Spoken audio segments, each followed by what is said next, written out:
देखिए, अभी थोड़ी देर पहले हमने ओस्टर्ड थ्योरम पढ़ा था। वो ओस्टर्ड थ्योरम का एक्सपेरिमेंट जो है बायोशेवर्ड ने अनेक एक्सपेरिमेंट हुए थे। इसमें देखिएगा, एक चालक लिया हमने,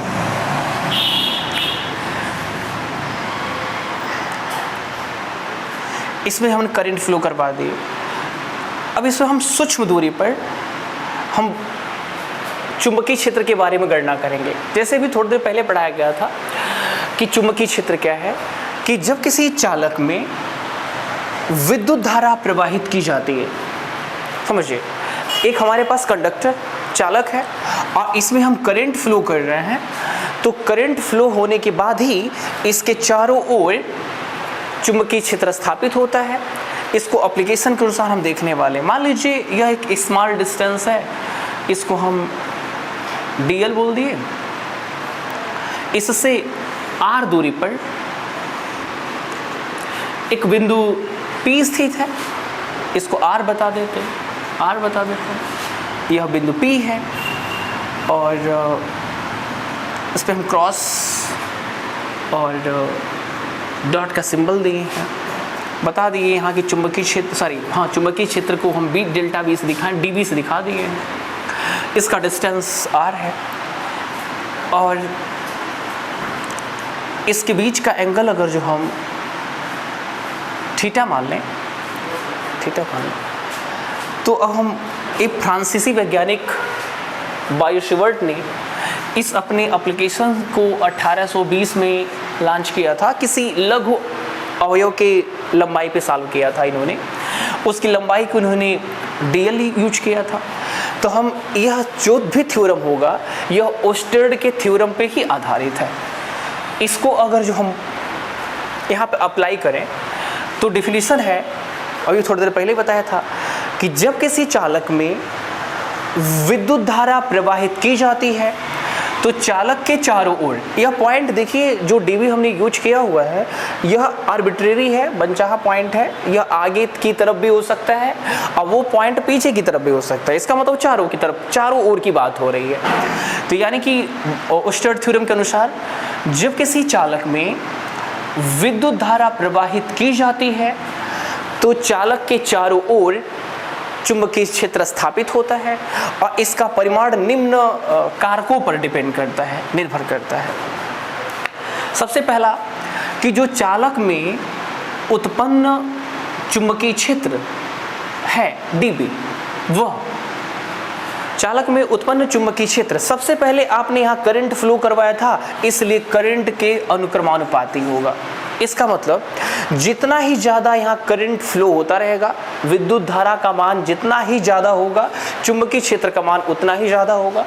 इसलिए कहा कि जो dB है वह डायरेक्टली प्रोपोर्शनल है करंट के, यानी कि जितना ही ज़्यादा विद्युत धारा कंडक्टर में प्रवाहित की जाती है तो इसके चारों ओर चुंबकीय क्षेत्र उतना ही ज़्यादा होगा।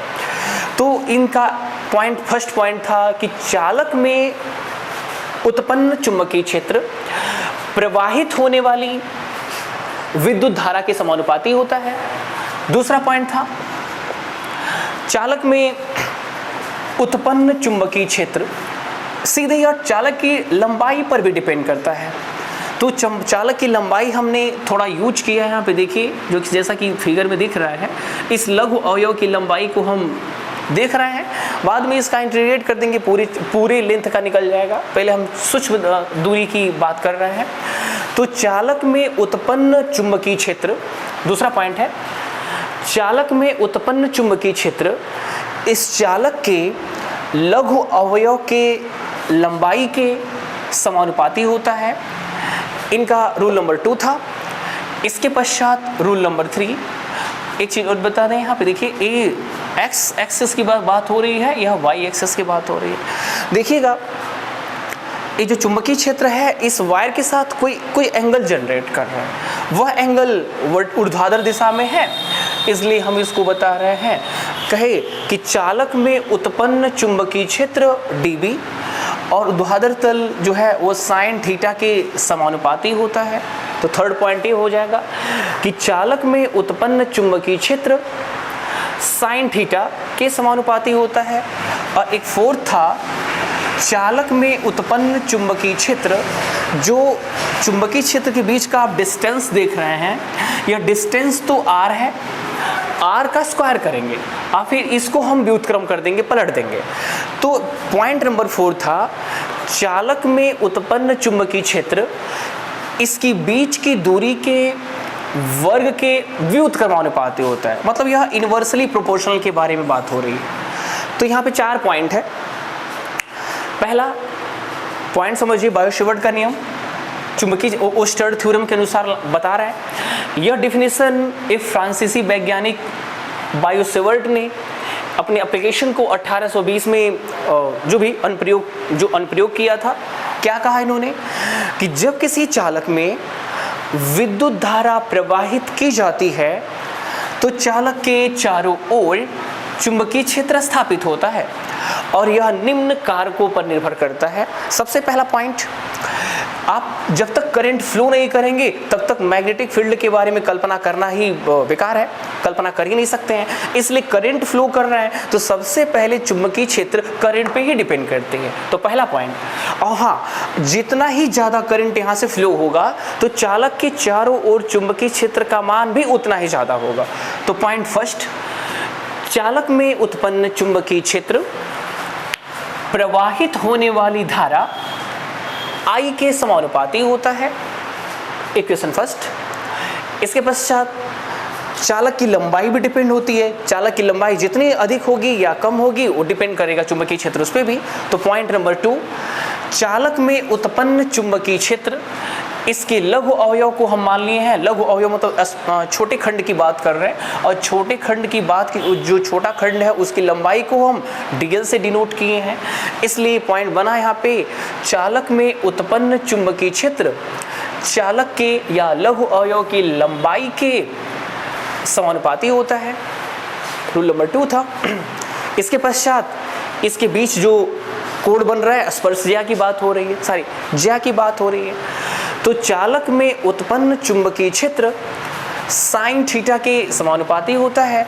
और रूल नंबर 4, जो चालक में उत्पन्न चुंबकीय क्षेत्र है, आपको पता है कि चुंबकीय क्षेत्र का मान जितना ही ज़्यादा इस वायर से दूर होते जाएंगी इसकी वैल्यू कम होती जाएगी, क्योंकि चुंबकीय बल रेखाओं की संख्या जो होती है वह काफ़ी दूर तक होती नहीं है, एक लिमिटेड एरिया तक होती है। तो उस लिमिटेड एरिया तक ही डीवी काम करेगा, उसके बाद डीवी का काम करना न्यूनतम हो जाएगा, फ्रीक्वेंसी कम हो जाएगी तो फिर काम नहीं करेगा।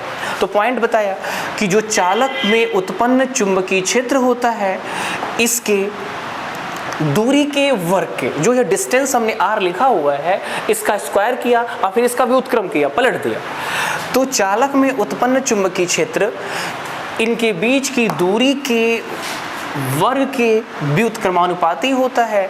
और इसको हम इक्वेशन 4 कह दिए। अब हम समीकरण 1, 2 और 3, 4 का इस्तेमाल करेंगे। समीकरण 1, 2, 3 व 4 से देखिए एक कॉमन पॉइंट दिख रहा है, डीवी लिख दिया। और यह जो साइन भी है वो साइन भी कॉमन टाइप ही दिख रहा है, लिख दिया। अब बाकी जिसको जैसे लिखा है इसको हम पूरी तरह से उतार लेते हैं। आई बगल में था dl, इसके बगल में था साइन थीटा और उसके बगल में था 1/r²। इसको जब हम मिक्स करेंगे तो dv is directly proportional to dl sine theta upon r²।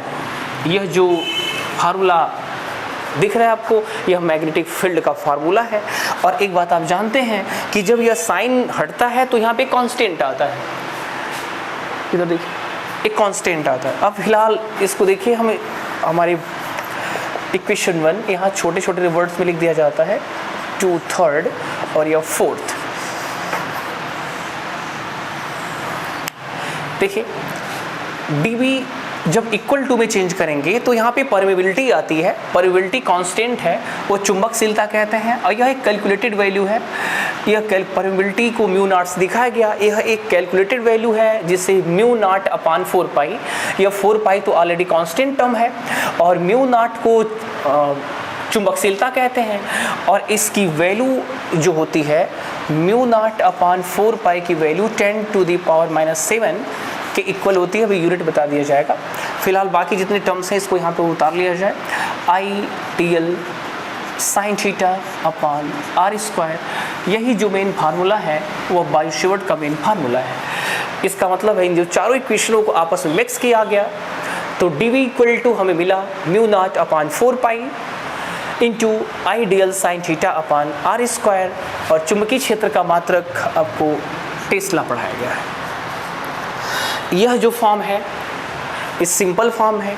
एक वेक्टर फॉर्म, अगर इस फार्मूले को वेक्टर फॉर्म के रूप में लिखा जाए तो dv इज इक्वल टू देखिए mu naught upon 4 pi I D L, vector form में लिख रहे हैं तो इसलिए वेक्टर का साइन बना रहे हैं यहाँ पे, और इसको देखिए ऐसे लिखा जा सकता है vector r sine theta upon r cube.